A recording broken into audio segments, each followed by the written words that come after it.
नाजरीन आदाब, आप देख रहे हो सियासत.com। सियासत.com में आप तमाम का इस्तकबाल है। नाजरीन 48 घंटे का तेलंगाना बंद के बाद जनाब कोदंडाराम जेईसी के सेक्रेटरी ने एक प्रेस कॉन्फ्रेंस को मुखातिब करते हुए ये बताया कि आज दूसरे दिन भी बंद कामयाब रहा। हैदराबाद और तमाम तेलंगाना अजलाओं में कारकुनाने तेलंगाना इसमें शामिल होकर इस बंद को मुनज़्ज़म तरीके से कामयाब किया। इसी तरह से इस प्रेस कॉन्फ्रेंस में जनाब कोदंडाराम ने अपने ख्यालात इजहार करते हुए कहा, तेलंगाना बंद के दूसरे दिन कोई भी बस को डिपो से बाहर नहीं निकाले और तमाम आरटीसी मुलाजिमीन तेलंगाना बंद में शामिल होकर कामयाब बनाया और जुमला 1500 राशन शॉप 48 घंटे तेलंगाना बंद करते हुए एहतजाज करते रहे और सिख बरादरान ने भी तेलंगाना बंद में शामिल होकर तायीद करते हुए इस एहतजाज में शामिल हुए। साथ ही साथ तमाम मुलाजिमीन भी तेलंगाना बंद में शामिल होकर एहतजाज को कामयाब बनाया। कोदंडाराम ने अपने ख्यालात एक प्रेस कॉन्फ्रेंस को मुखातिब करते हुए ये बताया। आइए जानते हैं इन्हीं के ज़बानी जिन्होंने इस प्रेस कॉन्फ्रेंस में तेलंगाना 48 घंटे के बंद को कामयाब करार देते हुए अपने ख्यालात का इजहार कर रहे हैं। जानते हैं इन्हीं के ज़बानी इस वीडियो में। బంద్ చాలా విజయవంతంగా జరిగింది। హైదరాబాదు కానీ జిల్లాల్లో కానీ మొత్తం ప్రభుత్వ ఆఫీసులు మూతబడిపోయి ఉపాధ్యాయులు అధ్యాపకులు ఎక్కడికక్కడ సమ్మెలో పాల్గొని బంద్కు మద్దతును తెలియజేశారు। మొత్తంగా సింగరేణి కార్మికులు కూడా బంద్లో పాల్గొన్నారు। ఉత్పత్తి పూర్తిగా నిలిచిపోయింది। రెండవ రోజు కూడా నిన్న అరాకురగా 1-2 బస్సులు బయటకు వస్తే వచ్చి ఉండవచ్చు, కానీ ఇవాళ ఆర్టీసీ సమ్మె సంపూర్ణంగా జరిగింది। మొత్తంగా ఆర్టీసీ కార్మికులందరూ కూడా సమ్మెలో పాల్గొన్నారు। ఏ ఒక్క బస్సు కూడా డిపోలను దాటి బయటికి రాలేకపోయింది। ఆర్టీసీ కార్మికులందరూ కూడా ఈ బంద్కు సమర్థవంతంగా దీంట్లో నిలిచిండ్రు, ఆ ఉద్యమంలో నిలిచిండ్రు, సమర్థవంతంగా బంద్ నిర్వహించిండ్రు, దీన్ని విజయవంతం చేశారు। మొత్తం 17,000 రేషన్ షాపులు రెండవ రోజు కూడా ఇవాళ కూడా మూతపడి ఉన్నాయి। తర్వాత నిన్న చెప్పినట్టు తెలంగాణ వ్యాప్తంగా అర్చకులు కూడా పూజలు బంద్ చేసి సమ్మెకు మద్దతు తెలియజేశారు। బిహెచ్ఈఎల్, ఈసీఐఎల్, ఎన్టీపీసీ మొట్టమొదటిసారిగా వాళ్ళు కూడా పాల్గొన్నారు। సినిమా హాళ్ళు బంద్ అయినాయి। ప్రభుత్వ వైద్యులు కూడా అత్యవసర సర్వీసులు తప్ప మిగతావి నిర్వహించలేదు। చాలా చోట్ల దాదాపు ప్రతి జిల్లా కేంద్రంలో ఇవాళ ప్రదర్శనలు ఊరేగింపులు జరిగినాయి। పెద్ద ఎత్తున ప్రదర్శనలు ఊరేగింపులు జరిగినాయి। ఒక్క సింగరేణి కార్మికులే 11 చోట్ల ధర్నాలు నిర్వహించారు। దాదాపు అన్ని ఆఫీసుల్లోనూ డిపోల వద్ద ఇవాళ వంట వార్పు కార్యక్రమం కూడా నిర్వహించారు। చాలా దీక్ష శిబిరాల వద్ద కూడా ఇలా వంట వార్పు కార్యక్రమం జరిగింది।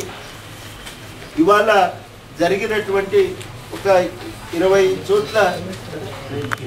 చోట్ల రైలు రోకో కార్యక్రమాలు కూడా ఇవాళ జరిగినాయి। చాలా విజయవంతంగా తెలంగాణ ప్రజలు తమ సంఘటిత శక్తిని ప్రదర్శించారు। తెలంగాణ ఉద్యోగస్తులు, తెలంగాణ ఉపాధ్యాయులు, అధ్యాపకులు, కార్మికులు, అధికారులు, తర్వాత లాయర్లు, డాక్టర్లు, అన్ని వర్గాల ప్రజలు, అన్ని కుల సంఘాలు, అందరూ జర్నలిస్టులు అందరూ కలిసి తెలంగాణ ప్రజలు ఇలా ఐక్యంగా నిలబడ్డారు, సంఘటితంగా నిలబడ్డారు। ఈ బంద్ ద్వారా తమ సంఘటిత శక్తిని ప్రదర్శించారు।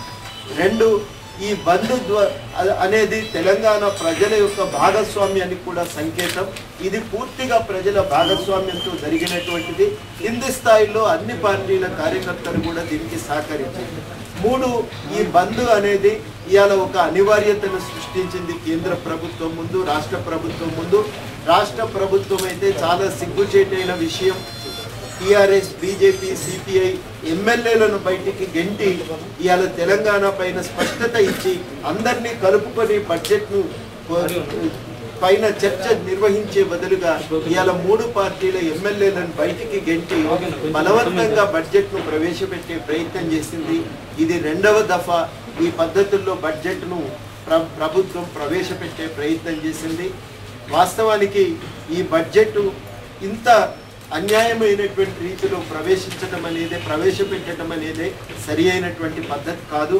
మేము తెలంగాణ ప్రాంతానికి సంబంధించిన ఇవాళ కాంగ్రెస్ ఎంపీలు, టీఆర్ఎస్ ఎంపీలు మొత్తంగా ఇవాళ కేంద్ర పార్లమెంట్లో తెలంగాణ వాణి వినిపించేటువంటి ప్రయత్నం చేసిండ్రు. కేంద్ర పార్లమెంట్లో మద్దతుగా బీజేపీ ఎన్డీఏ పక్షాలు కూడా వచ్చి తెలంగాణ అంశాన్ని చాలా సమర్థవంతంగా వాళ్ళు అక్కడ వినిపించారు. సుష్మా స్వరాజ్ గారు చాలా స్పష్టంగా చెప్పిండ్రు, దౌర్జన్యపూరితంగా ప్రభుత్వాన్ని నడిపే ప్రయత్నం చేస్తున్నారు. ప్రజలు ఆఫీసులు మూతబడ్డాయి, స్కూళ్ళు కాలేజీలు మూతబడిపోయినాయి, ఎక్కడికక్కడ ప్రజలు దీక్షా శిబిరాల్లో కూర్చున్నారు. బంద్ జరుగుతున్నది 2 రోజులుగా. ఆంధ్రప్రదేశ్లో ప్రభుత్వం అనేది లేనే లేదు. ఇంతటి పరిస్థితుల్లో ఇంకా తెలంగాణపై నిర్ణయం తీసుకోకపోవటం అన్యాయం అని చెప్పి సుష్మా స్వరాజ్ గారు కూడా లేవనెత్తిండ్రు. ఒక అనివార్యత అనేది ఇవాళ ఈ బంద్ కారణంగా కేంద్ర ప్రభుత్వం పైన ఏర్పడ్డది. విధిగా కేంద్ర ప్రభుత్వం ఒక నిర్ణయాన్ని ప్రకటించాలని చెప్పి మేము డిమాండ్ చేస్తున్నాం. కేంద్ర ప్రభుత్వం ఈ నిర్ణయాన్ని ప్రకటించే వరకు సహాయ నిరాకరణ ఉద్యమం కొనసాగుతుంది. రేపు కూడా సహాయ నిరాకరణ ఉంటుంది. ప్రత్యేకించి ఇవి కాక అదనంగా నిర్వహించవలసినటువంటి కార్యక్రమాలను మేము రేపు కూర్చొని నిర్ణయించుకుంటాం. ఇదివరకే చెప్పినట్టు జనాభా లెక్కల సేకరణకి సహకరించవద్దని ప్రజలను కోరుతా ఉన్నాం. పన్నులు చెల్లించవద్దని, అదేవిధంగా ఎక్కడికక్కడ టికెట్లు లేకుండా ప్రయాణాలు కొనసాగించాలని చెప్పి కూడా మేము ప్రజలకు విజ్ఞప్తి చేస్తున్నాం.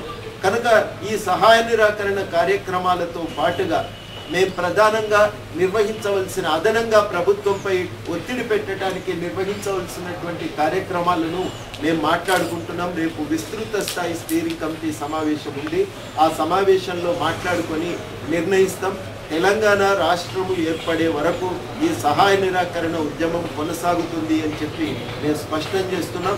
ఇప్పటికైనా మేము అసెంబ్లీలో తెలంగాణ ప్రాంత కాంగ్రెస్ ఎమ్మెల్యేలను కోరుతున్నాం. ఢిల్లీలో ఎట్లాగైతే తెలంగాణ ప్రాంత కాంగ్రెస్ ఎంపీలు ఆందోళనకు దిగినరో ఇక్కడ తెలంగాణ ప్రాంత కాంగ్రెస్ ఎమ్మెల్యేలు కూడా అదే రీతిలో ఆందోళన కొనసాగించవలసింది. ఇవాళ నిజానికి 3 పార్టీల ఎమ్మెల్యేలను బయటికి పంపి బడ్జెట్ చదవాలని ప్రయత్నం చేస్తున్నప్పుడు వెంటనే ఇక్కడ ఉన్న కాంగ్రెస్ ఎమ్మెల్యేలు కూడా స్పందించి ఉంటే బాగుండేది. వాళ్ళు చాలా అన్యాయమైనటువంటి రీతిలో వ్యవహరించారు. పోయిన సంవత్సరం యాదయ్య తనను తాను కాల్చుకొని విద్యార్థులందరూ అసెంబ్లీ ముట్టడి చేయడానికి ప్రయత్నం చేస్తున్న తరుణంలో అసెంబ్లీలో ఎట్లాగైతే ప్రవర్తించారో ఈసారి కూడా అదే రీతిలో ప్రవర్తించారు. కాంగ్రెస్ ఎమ్మెల్యేలు అనుసరించినటువంటి వైఖరి అన్యాయంగా ఉన్నది. దాన్ని మేము తీవ్రంగా ఖండిస్తున్నాం. అదేవిధంగా టీడీపీ తెలంగాణకు సంబంధించిన టీడీపీ ఎమ్మెల్యేలు కూడా తప్పనిసరిగా నిరసన తెలుపుతారని చెప్పి మేము ఆశించినాం. కానీ ఇవాళ వారు కూడా అందరినీ బయటికి పంపుతుంటే కనీసం నిరసన తెలుపలేదు. అసెంబ్లీ నుంచి వాకౌట్ చేసే ప్రయత్నం కూడా చేయలేదు. తెలంగాణ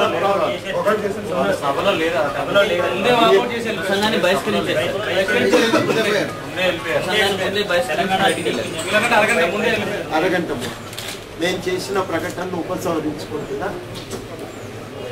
ఈ స్క్రోల్స్లో చూసిన దాని ఆధారంగా నేను మాట్లాడుతున్నా. వీళ్ళని మాత్రమే పంపిండ్రు బయటికి అని. కనుక మేము కోరేది ఏంటంటే ప్రధానంగా తెలంగాణ ప్రాంత కాంగ్రెస్ ఎమ్మెల్యేల మీదే ఒక బాధ్యత ఉంది. ఆ బాధ్యతను వారు నెరవేర్చేటువంటి ప్రయత్నం చేయాలని చెప్పి వారిని మేము కోరుతున్నాం, డిమాండ్ చేస్తున్నాం. ఇవాళ అనుసరించినటువంటి వైఖరిని తీవ్రంగా ఖండిస్తున్నాం. మా భవిష్యత్తు కార్యాచరణను రేపు నిర్ణయించుకుంటాం. ఈ సహాయ నిరాకరణ కొనసాగుతుంది. ఇప్పటి వరకు సహాయ నిరాకరణలో భాగంగా చేసిన కార్యక్రమాలు కొనసాగుతాయి. మేము ప్రధానంగా చెప్పేది ఏంటంటే దీనికి అన్ని వర్గాలు కూడా సహకరించాలి. అదనంగా ఉద్యమాన్ని తీవ్రతరం చేయడానికి తీసుకునేటువంటి కార్యక్రమాలను మళ్ళీ మేము తెలియజేస్తాం, ప్రకటిస్తాం. ఒక్క మాట